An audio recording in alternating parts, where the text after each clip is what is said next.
review for The Warriors by Walter Hill, 1979. So obviously this is a classic movie by the great Walter Hill, director of this, 48 Hours, another 48 Hours.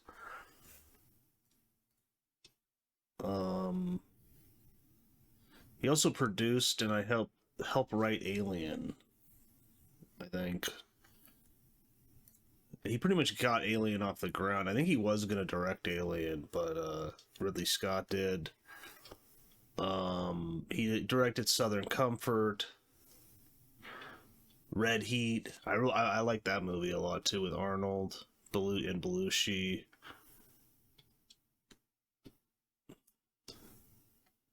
So yeah, so Warriors, great movie. The synopsis: a street gang known as the Warriors must fight their way from the Bronx to their home turf on Coney Island, where they are falsely accused of assassinating a respected gang leader. So basically, this is kind of... I wouldn't say it's not sci-fi. It's like alternate reality, where... I mean, with some truth, especially probably back then, where there's a lot of gangs, but all the gangs wear these different outfits, like kind of like flamboyant outfits. Like the Warriors have these like awesome like leather vests on. The Baseball Furies are like a big rival of theirs. And they wear the baseball outfits and have the baseball clubs and have the face paint. And then there's a bunch of other gangs. There's an all-girl gang known as the Lizzies. And yeah, so there's this gathering. I think each group can only bring 9 members or something like that, and there's supposed to be no guns. And basically, this guy who gives the speech, the famous speech, "Can you dig it?" You may have seen a clip of that. That's one of the most famous things from this movie. And he's saying basically that they outnumber the cops, like with their members, and then he says like unofficial members. I think he says they have like around 50,000, and he says how big the cops are, and basically that he's like, we can run this city, and then what happens is, but he's saying we need to work together instead of all fighting each other, and we can run this city. But then David Patrick Kelly, who has a great scene in Commando with Arnold, he brings a gun and he shoots the guy. Guy dies, and he basically frames the Warriors for doing it. So then a hit goes out on the Warriors, and basically all the gangs, if they see them, then they're basically kill on sight. So, and so the Warriors are trying to get back to their home turf, and they encounter different gangs throughout the night, and they fight them. Sometimes they run. It's just a great movie. It's just got a great tone. I really like Walter Hill as a director. I think he's underrated. He's not mentioned much at all. Like when people talk about, great directors from the 70s and 80s. I mean, in 48 Hours, and I think the second one, another 48 Hours, is great movies. Apparently another 48, I think it was another 48 Hours, like, because the movie's like I think it's less than an hour and a half. I mean, I think the first one is too, but I think the second one, Walter Hill wanted to make it a little bit longer so it can breathe more. But the studio apparently chopped the movie up, and I still think it's good. I still think it's a really good movie, but it sounds like it would have been even better. But the studio chopped it up. They wanted it, less than like an hour and a half, so that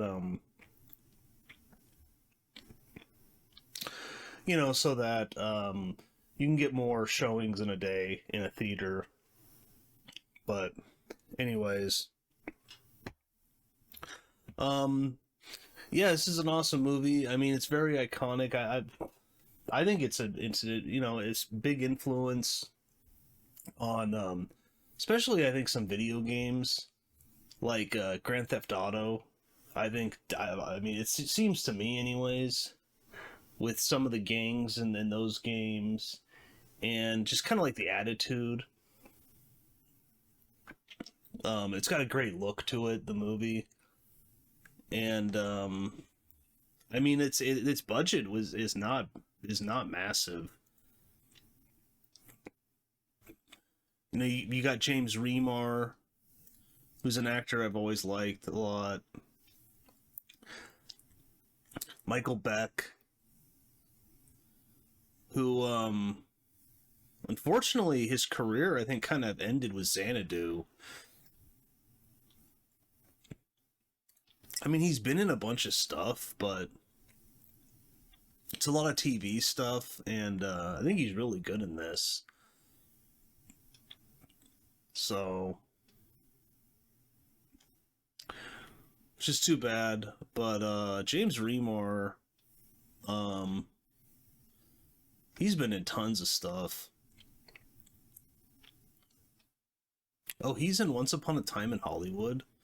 Oh, that's cool. He's in Oppenheimer too. I still got to see that. So right, he was in Dexter. That's right. He plays his father in Dexter, who like trained him. Awesome actor. Um, he's in terrible movie, Mortal Kombat 2 Annihilation. He plays Raiden. Terrible, terrible movie. Not a great replacement for Christopher Lambert, who, I think is a better casting choice for Raiden, but that movie has tons of problems. That's like the least of that movie's problems. So, but yeah, he's in 48 Hours also, as a biker.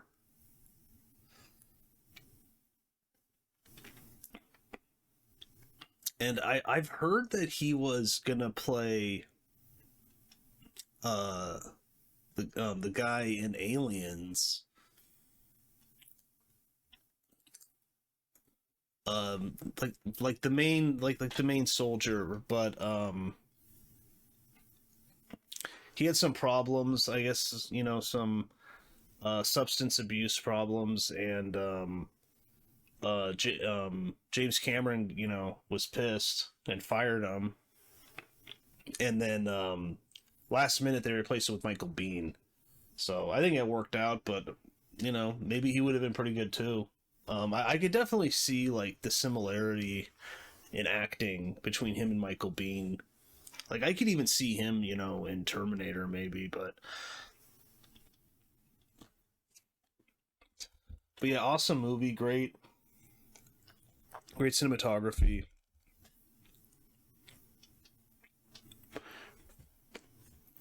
Some great fight scenes too.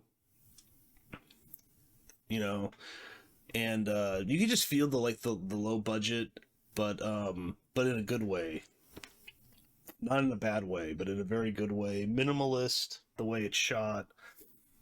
I really like it.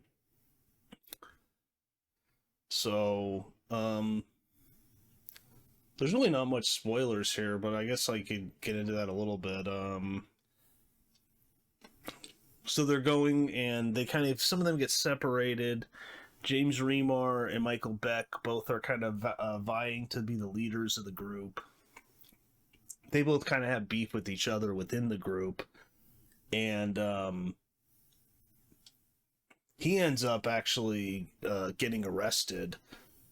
Yeah, I think he survives, but he ends up getting arrested